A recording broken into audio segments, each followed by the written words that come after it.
오늘 우리가 함께 읽은 로마서 말씀, 우리가 잘 아는 바처럼 로마서는 16장으로 이루어진 바울 서신의 대표적인 말씀입니다.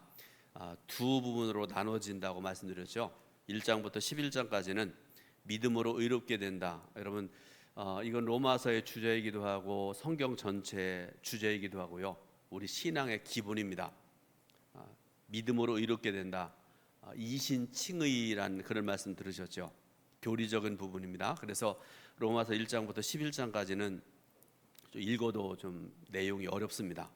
또 12장부터 16장까지는 구원받은 성도가 어떻게 실천하고 행하며 살 것인가에 대해서 구체적으로 말씀을 하고 계십니다. 그런데 여러분, 오늘 본문 말씀을 여러분들에게 전해드리기 전에 12장 6절부터 8절 말씀을 좀 같이 한번 읽어보겠습니다. 12장 6절부터 8절입니다. 우리에게 주신 은혜대로 받은 은사가 각각 다르니 혹 예언이면 믿음의 분수대로, 혹 섬기는 일이면 섬기는 일로, 혹 가르치는 자면 가르치는 일로, 혹 위하는 자면 위로하는 일로, 구제하는 자는 성실함으로, 다스리는 자는 부지런함으로, 긍휼을 베푸는 자는 즐거움으로 할 것이니라. 아멘. 12장 6절부터 8절 말씀 보게 되니까요, 7가지 은사에 대해서 말씀을 하고 계세요. 여러분, 지난 시간에도 지난 주일에도 은사에 대해서 말씀드렸었는데요, 오늘 또 다른 은사에 대해서 말씀하고 계시는데요, 간략하게 말씀드리겠습니다. 첫 번째 은사, 예언의 은사입니다. 예언이라는 말의 뜻은 미리 말하다, 그런 뜻을 가지고 그런 말인데요, 선지자에 의해서 행해졌고요, 선지자는 하나님의 계시를 백성들에게 전달하는 그런 사명을 가진 사람들이었습니다. 그리고 계시의 내용은 하나님의 말씀이었습니다. 사람의 말이 아니고요, 세상적인 얘기가 아니라 하나님 말씀을 전했다. 두 번째로는 섬기는 일, 이렇게 말씀을 했습니다. 여러분, 다시 한번 말씀드리는데, 제가 말씀 전하는 중에 헬라어 얘기하고 히브리어 얘기하고 가끔 그러는데요, 꼭 알아야 될 내용들만 여러분들에게 좀 말씀드리는데, 이 섬기는 일이라는 말인데요, 헬라어로 우리에게 익숙한 디아코니아라는 말, 여러분 기억나시죠? 디아코니아. 무슨 뜻인가 하면, 이 말의 뜻이 집사가 하는 일, 섬김, 봉사란 뜻을 가지고 있는 그런 말입니다. 또 자세히 말씀드리지 않겠고 넘어갑니다. 세 번째로는 가르치는 일, 이렇게 말씀을 하세요. 이 은사는 성경에 여러 번 기록되어 있는 그런 말씀인데요, 그리고 그 모형은, 가르치는 모형은 예수 그리스도십니다. 예수님께서 우리를 가르치세요. 사복음서를 보게 되니까 예수님께서 여러 번 우리를 가르치시는데, 근데 여러분, 뭘 가르치는가 하면 복음을 가르치세요. 그렇다면 이 복음을 가르치는 은사를 어떻게 행해야 될 것인지를 분명해진 것입니다. 네 번째로는 위로하는 일, 이렇게 말씀하시는데, 이 위로하는 일의 뜻은 간청하다, 위로하다라는 뜻을 가진 그런 말입니다. 다른 사람의 아픔과 상처를 감싸주고 마음에 상한 자를 위로해주고 힘든 자를 격려하고 세우는 데 반드시 필요한 은사가 바로 위로하는 은사입니다. 다섯 번째, 구제하는 자, 이렇게 말씀을 하시는데요, 성실함으로 하라, 이렇게 말씀을 하세요. 장로교 창시자인 존 칼리비는 이 직무를 교회의 공식적인 직임이라 이렇게 말씀을 했는데요, 여러분, 초대교회에 7 집사를 세운 그 말씀 여러분 기억나시잖아요. 집사의 직분이다, 그런 말씀입니다. 당시 집사는 교회 재정을 관리하는 직분이었고요, 그래서 모든 일을 행할 때 사려 깊고 조심스럽게 기도한 마음으로, 재정을 관리하는 일도 마찬가지고요, 다른 사람의 필요를 채워주는, 베풀고 나누는 일도 조심스럽게 기도하는 마음으로 감당해야 된다, 그런 은사를 말씀을 하십니다. 여섯 번째, 다스리는 자, 이렇게 말씀하시는데요, 교회 지도자가 가져야 될 은사입니다. 교회를 돌보는 자에게 반드시 필요한 은사입니다. 일곱 번째, 긍휼을 베푸는 자, 이렇게 말씀하시는데요, 여러분, 뭐라고 말씀하시는가 하면, 긍휼을 베풀 때 억지로 하거나 마지못해 하지 말고 기쁨으로 하라, 이렇게 말씀을 하고 계세요. 자, 여러분, 7가지 은사에 대해서 말씀드렸습니다. 은사는 주님의 몸인 교회를 위해 사용하려고 하나님께서 우리에게 주신 것인데, 여러분, 하나님께서 여러분에게 주신 은사를 하나님의 뜻에 합당하게 사용하고 계신가요? 이 말씀을 주신 후에 오늘 우리가 읽은 본문에 보니까요, 성령의 여섯 번째 열매인 양선에 대해서 말씀하고 계세요. 자, 양선이라는 말 한번 보세요. 아시지만 이 양선이라는 말의 뜻이 이렇습니다. 이 아까 제가 말씀드리면서 성령의 여섯 번째 열매 말씀드렸잖아요. 그런데 여러분, 성령의 9가지 열매에 대해서 말씀하는 성경이 어디에 있는지 여러분 기억나시죠?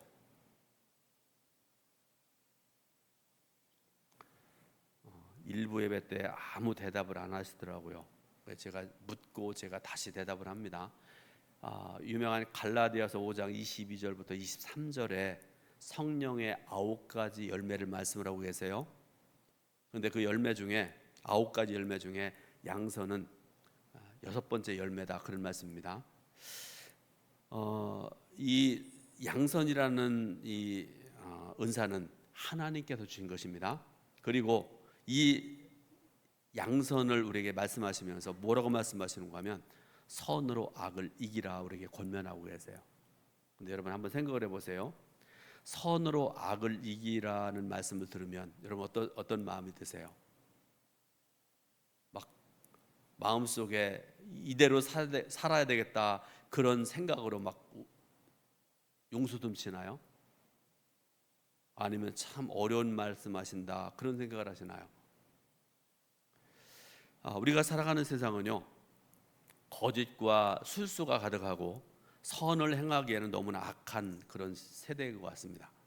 그러다 보니까 이런 속에서 어떻게 선으로 악을 이길 수 있을까라는 질문을 우리가 스스로 할 수 있게 되고요, 심지어는 이웃에게도 할 수 있게 된다, 그런 말씀입니다. 그래서 여러 번 생각하고 기도하면서 내린 결론이 뭔가 하면 많은 분들이 이런 얘기를 한다고 그래요. 이 말씀은 2000년 전에나 가능하지 오늘 우리가 살고 있는 이 시대에는 적용하기 어려운 말씀이다, 그런 결론들을 내린다고 합니다. 전 말씀을 준비하면서 많은 것들을 배우고 그러는데요, 여러분 착한 여자 콤플렉스라는 말 들어보셨어요? 착한 여자 콤플렉스 무슨 뜻인가 하면요, 이런 뜻입니다. 참고 기다리고 순종하는 것을 미덕으로 생각하다 보니 참고 순종하는 것이 착한 것이라 여기고 그것을 일관되게 강요하게 되는 것, 이게 바로 착한 여자 콤플렉스라는 말이랍니다. 그런데 여러분, 억지로 참는 것은요, 진짜 참는 것이 아니라 속에 한으로 맺히게 된다, 그렇게 얘기를 하더라고요. 그러니까 여러분, 너무 참고 또 참고 그러지 마시기 바랍니다. 부부간에도요, 크게 싸우면 안 됩니다. 할 말 하고 살아야 된다, 그런 말씀이에요. 예전에 우리 어머니 할머니들 참는 것이 뭐 미덕이다 그러면서 남편에게 참아야 되고 부모에게 참아야 되고 뭐 그런 말씀들 많이 들으셨잖아요. 그런데 여러분, 그렇게 살아가다 보면 속에 자꾸 이렇게 한이 맺히게 된다, 그런 말씀입니다. 그러면 진정한 양선이 무엇일까? 이 시간에 하나님께서 주신 말씀을 통해서 그 의미를 생각하면서 함께 은혜 받으려고 합니다. 첫 번째로, 선은 하나님께 속한 것이다, 이렇게 말씀하고 계세요. 성경에 말씀하는 선에는 어떤 의미가 있는 것일까? 여러분, 분명한 사실은요, 선은 하나님께 속한 것이라는 사실입니다. 하나님의 뜻과 일치하는 것이 선입니다. 하나님의 공의와 사랑에 기초한 것이 선입니다. 이런 점에서 우리는 이 시대의 선으로 악을 이기려고, 악에게 지지 않으려고 노력하며 도대체 악이 무엇인지 선이 무엇인지를 분별할 줄 아는 그런 분별력이 있어야 된다는 것입니다. 로마서 12장 2절 말씀을 읽어봅니다. 로마서 12장 2절입니다. 너희는 이 세대를 본받지 말고 오직 마음을 새롭게 함으로 변화를 받아 하나님의 선하시고 기뻐하시고 온전하신 뜻이 무엇인지 분별하도록 하라. 아멘. 자, 로마서 12장 2절 말씀, 진짜 하나님 말씀이죠. 생명의 말씀을 우리에게 주십니다. 그런데 우리가 살아가는 이 시대는 어떻습니까? 여러분, 좀 어려운 말인데요, 한번 보세요. 한번 읽어보겠습니다. 한국말로, 뒤에 있는 영어는 안 읽으셔도 돼요. 앞에 있는 말씀 한번 읽어보겠습니다. 포스트 모더니즘, 어려운 말이죠. 1979년에 프랑스의 학자가 이 말을 사용함으로 시작된 그런 언어인데요. 사상적인 경향인데 쉽게 말씀드려서 이런 내용입니다. 잘 들어보세요. 이제까지 사상을 지배해왔던 모더니즘에 대한 반작용으로 절대적인 선도 없고 절대적인 악도 없다고 하면서 모든 것을 상대화시키는 사상입니다. 그런데 문제는 이렇게 접근하다 보니 선에 대해서도 하나님께 속한 것이다, 악은 나쁜 것이므로 반드시 선으로 악을 이겨야 한다는 말씀도 합당하지 않게 되는 것이다. 들어도 좀 어려우시죠? 그런데 여러분, 이때 우리가 분명하게 생각해 봐야 될 것이 있습니다. 다른 거 다 몰라도요, 하나님은 우리가 상대화할 수 있는 분이 아니라는 것입니다. 하나님조차 상대화시키고 살아가면 우리가 서 있을 수 있는 모든 기반이 무너지게 됩니다. 그런 점에서 우리 그리스도인들은 하나님의 말씀에 기초해서 이것이 악인지 이것이 선인지를 구별할 줄 아는 분별력을 가져야 됩니다. 악은 누가 뭐래도 악이고요, 선은 누가 뭐라고 해도 선이라는 분명한 판단이 우리에게 있어야 된다, 그런 말씀입니다. 예를 들어 보겠습니다. 여러분, 가룟 유다라는 사람 아시죠? 예수님의 12제자 중에 한 사람인데요, 이 사람이 예수님을 은 30에 팔아서 하나님의 선한 역사가 이루어졌다. 이해가 되세요? 하나님의 선한 역사가 이루어졌다. 무슨 말씀인가 하면, 하나님께서 우리를 죄로부터 구원하시기 위해서 독생자 예수님을 이 땅에 보내셨습니다. 그런데 예수님께서 우리를 구원하시기 위해서 십자가에 달려 죽으셔야 됐습니다. 그 과정에서 한 역할한 사람이 가룟 유다인데 예수님을 은 30에 팔았다, 그런 말씀입니다. 그래서 예수님께서 십자가에 달리시고 죽으셨고, 그래서 우리에게 영원한 구원 허락하셨다. 여러분, 성경에서 말씀하는 아주 생명과 진리의 말씀이잖아요. 그런데 가룟 유다가 예수님을 은 30에 팔아서 하나님의 선한 역사가 이루어졌다고 해서 가룟 유다의 배반이 결코 선이 될 수는 없다라는 그런 말씀입니다. 근데 우리는 많은 경우에 이런 것들에 대한 올바른 판단을 하지 못하는 채로 살아가는 경우가 많습니다. 그래서 하나님 말씀조차도 상대화시키는 잘못된 생각을 하고 잘못된 삶을 살아가기도 한다라는 그런 말씀입니다. 그래서 우리는 스스로에게 이런 질문을 할 수 있어야 됩니다. 나 아무개는 진실과 충성됨을 참된 덕으로 알고 쫓아가고 있는가? 아니면 줄타기와 요령으로 살아가고 있는가? 성실과 성김으로 우리의 삶을 드리고 있는가? 나는 하나님 앞에서 두려워하는가? 아니면 세상 사람들이 보는 눈과 그들의 평가에 대해서 두려움을 느끼고 있는가라는 질문을 스스로에게 날마다 해야 된다, 그런 말씀입니다. 참으로 중요한 것이 있습니다. 늘 하나님 앞에 서기를 원하는 사람, 그리고 하나님의 뜻을 위해서 선과 악을 구별하는 우리의 모습이 굉장히 중요합니다. 이것은 선이고 그래서 실천해야 되고, 이것은 악이고 멀리해야 되고, 이거 분명히 해야 된다, 그런 말씀 아니겠습니까? 이것을 깨달아야 됩니다. 이것을 깨달을 때 비로소 우리는 다음 단계로 넘어갈 수가 있다라는 그런 말씀입니다. 두 번째로, 악에 대한 분노가 있어야 됩니다. 앞에서 말씀드렸죠. 우리가 포스트 모더니즘 시대에 살고 있다. 그래서 무엇이 선인지 악인지를 구별하려고 하지 않는다. 심지어는 하나님과 하나님의 말씀까지도 상대화시키는 그런 시대를 살고 있다, 그런 말씀드렸잖아요. 근데 분명한 것은 그리스도인 안에 선에 대한 사랑과 사모함이 있어야 된다는 것입니다. 이 시간 내 자신이 가지고 있는 악의 목록, 성경에 자주 말씀하시잖아요. 버려야 될 것 말씀하시잖아요. 여러분, 그 악의 목록을 한번 써보시기를 바랍니다. 아마 엄청난 악의 목록이 내 안에 있다는 사실을 새삼 발견하게 될 것입니다. 예를 들어 이런 거 있지요. 거짓, 교만, 없는 것을 있는 채 하기도 하고요, 게으르기도 하고, 잘못된 것을 묵인하기도 합니다.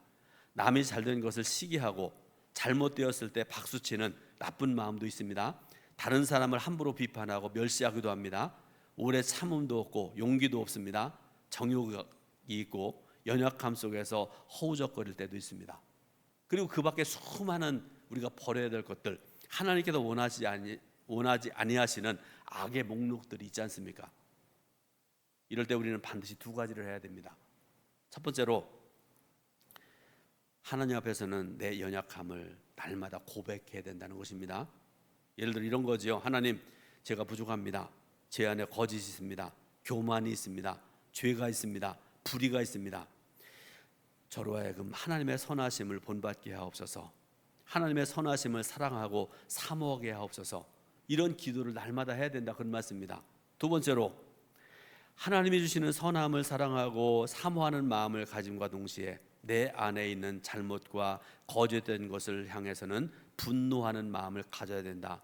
여러분, 남에게 자꾸 비판적으로 그렇게 하지 마세요. 내 자신을 비판적으로 볼 줄 알고 나 자신을 향해서 진물을 할 줄 아는 그런 삶을 살아야 변화될 수 있다, 그런 말씀입니다. 그런데 우리는 일반적으로 다른 사람들을 향해서는 이렇게 질문들을 자주 합니다. 왜 저 사람은 저런 일을 하는가? 저 사람은 왜 저런 문제가 있는가? 저 사람은 왜 자주 거짓말을 하는가? 저 사람은 왜 저렇게 교만한가? 자꾸 남을 쳐다보고 남을 판단하고 남을 정죄하는 일을 잘합니다. 그런데 내 자신에게는 질문하지 아니하고 되돌아보지 않기 때문에 하나님의 선하심에 가까이 나가지 못하는 경우들이 너무나 많습니다. 그러므로 성도 여러분, 항상 먼저 내 자신을 되돌아볼 수 있길 바랍니다. 그래서 하나님께서 그렇게 하시는 것처럼 선과 악을 분별할 수 있길 바라고 선을 행하는 그런 복된 삶을 살아가시기를 주님의 이름으로 축원드립니다. 세 번째로는 악으로 악을 갚지 말아야 됩니다. 우리는 많은 경우에 악을 악으로 갚는 사람들입니다. 다른 사람이 내게 한 가지 악을 행하면 나는 두 가지 하고 다섯 가지 하고 심지어는 10가지 악으로 그에게 보복하려고 하는 것이 우리 인간들의 본성인 것 같습니다. 거의 예외가 없습니다. 그래서 이 사실을 잘 아시는 하나님께서는 악을 악으로 갚지 말라, 이렇게 말씀하고 계세요. 악을 악으로 갚으면 또 다른 악이 생기기 때문입니다. 미움을 미움으로 갚으면 그 미움이 더 커지기 때문입니다. 이것이 해결책이 아니기 때문에 하나님께서는 그렇게 말씀하고 계세요.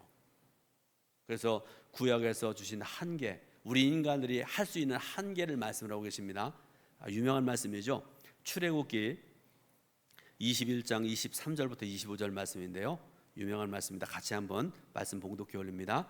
그러나 다른 해가 있으면 갚되 생명은 생명으로, 눈은 눈으로, 이는 이로, 손은 손으로, 발은 발로, 된 것은 된 것으로, 상하게 한 것은 상함으로, 때린 것은 때림으로 갚을지니라.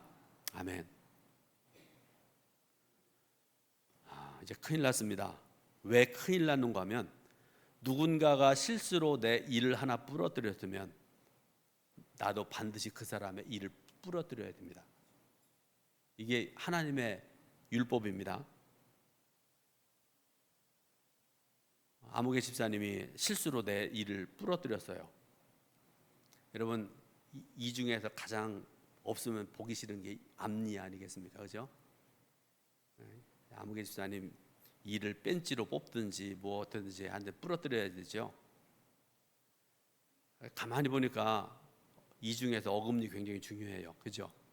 어금니 없으면 그 맛있는 갈비도 못 드시잖아요.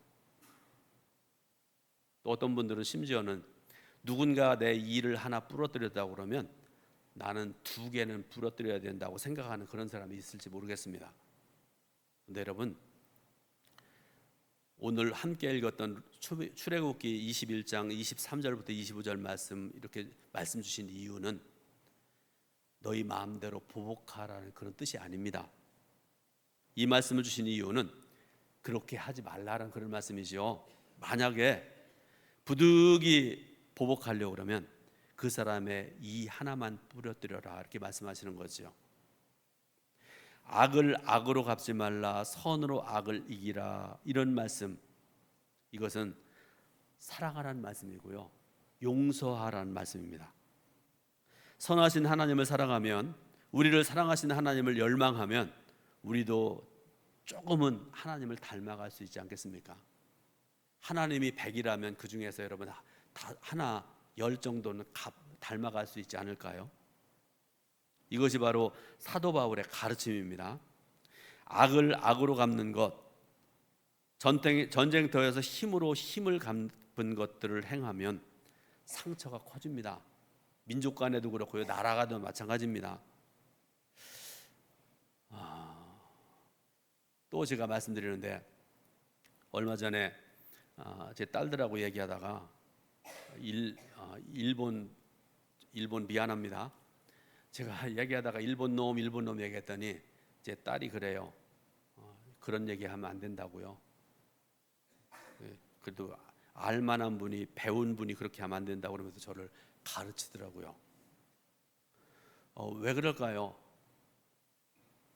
36년 동안이나 우리 한국을 지배하고 온갖 못된 짓을 했잖아요. 그러니까 많은 사람들이 일본에 대해서 안 좋은 감정을 가지고 있는 게 사실이긴 합니다. 그런데 여러분, 그렇다고 해서 우리도 악으로 악을 갚는다 그러면서 막 일본에게 그렇게 하면 안 된다, 그런 말씀 아니겠습니까? 그래서 주님께서 우리에게 내가 악을 당할 때 그 악을 끝낼 수 있는 방법은 선을 행하는 것이다, 이렇게 말씀하고 계세요. 근데 이것을 몸소 삶을 통해서 우리에게 가르쳐 주신 분이 계십니다. 그분은 바로 예수 그리스도세요. 자, 예수님께서 십자가에 달려 죽으실 때 많은 사람들이 안타까워하고 기도하고 눈물을 흘리고 그랬었는데, 일부 사람들이 그때도 예수님을 향해서 손가락질하고 저주하는 사람들이 있었습니다. 누가복음 23장 35절부터 37절 말씀을 같이 봉독해 올립니다. 백성은 서서 구경하는데 관리들은 비웃어 이르되 저가 남을 구원하였으니 만일 하나님이 택하신 자 그리스도이시면 자신도 구원할지어다 하고, 구인들도 희롱하면서 나와 신포도주를 주며 이르되 내가 만일 유대인의 왕이면 내가 너를 구원하라 하더라. 아멘. 이들이 말하는 것처럼 우리 기독교에 부활이 없다고 그러면 믿을 필요가 없을지도 모르겠습니다. 도덕적인 종교로 예수님이 선한 일을 행하신 것처럼 우리들도 선한 일을 행하면서 신앙과 종교가 아닌 그런 삶으로 끝내버릴 수도 있었습니다. 그러나 분명한 사실, 진리, 예수님께서 죽음을 이기시고 부활하셨습니다. 그럴 때에 선은 결코 무너지지 않는다. 선은 악을 이기고 악보다 강한 것이다. 그리고 하나님의 이 놀라운 진리의 역사는 승리할 것이라는 사실을 우리에게 가르쳐 주신 것입니다. 때로는 진리와 선을 향해 나가는 우리의 삶의 길이 악에게 미움을 받기도 합니다. 진리와 선을 지키는 일이란 힘들고 고되고 십자가에 달리는 고난의 길까지도 가야 됩니다. 그 길을 가기 위해서 인내도 필요하고요, 침묵도 필요하고 눈물도 필요합니다. 그러나 하나님께서 예수 그리스도를 통해서 우리에게 보여주시는 것은 이것입니다. 선은 하나님께서 동행하시는 길이고, 선은 하나님께서 승리하게 하시는 것이고, 부활을 통해 영원한 생명을 주시고 마지막에는 우리로 하여금 이기게 하신다는 것입니다. 그러므로 여러분, 이 세상을 살아가면서 한에 맺혀 살지 말길 바랍니다. 내가 죽어도 이놈만은 용서 못한다. 여러분, 이거는 하나님의 역사를 가로막는 어리석은 짓이에요. 하나님이 살아계시고 내가 살아있다는 그 사실 한 가지만으로도 하나님께 감사하며 살 수 있길 바랍니다. 고난당할 때도 너무 주눅들지 말길 바랍니다. 하나님은 없다고 그러고요, 무기력하다고 하고 진리를 따라가며 손해본다고 한탄하지 말길 바랍니다. 하나님의 살아계심을 믿으시길 바라고, 놀라운 그리스도의 부활의 역사를 믿고 2000년이 지난 지금까지도 이렇게 많은 사람들이, 오늘도 수백 명의 성도들이 주님 자리에 나와서 예배드리고 하나님의 영광을 드러내기 위해서 살아가고 있다는 사실을 여러분 바라보시기 바라고, 기뻐하고 찬양하며 살아갈 수 있기를 주님의 이름으로 부탁을 드립니다. 우리는 살아가면서 다른 사람을 사랑하고 포용하며 살 수 있는 축복을 누려야 됩니다. 악은 미워하고 선을 사모하고 악에게 지지 말고 선으로 악을 이기는 하나님의 사람들이 되어야 됩니다. 사도 바울은 이렇게 말합니다. 결론적으로 말씀드립니다. 우리가 선을 행하되 낙심하지 말지니 피곤하지 아니하면 때가 이름에 거두리라. 아멘. 여러분이 있음으로 이 땅에서 선으로 악을 이기는 새로운 승리의 역사가 날마다 일어날 수 있기를 예수님의 이름으로 축원드립니다. 기도하겠습니다. 하나님의 은혜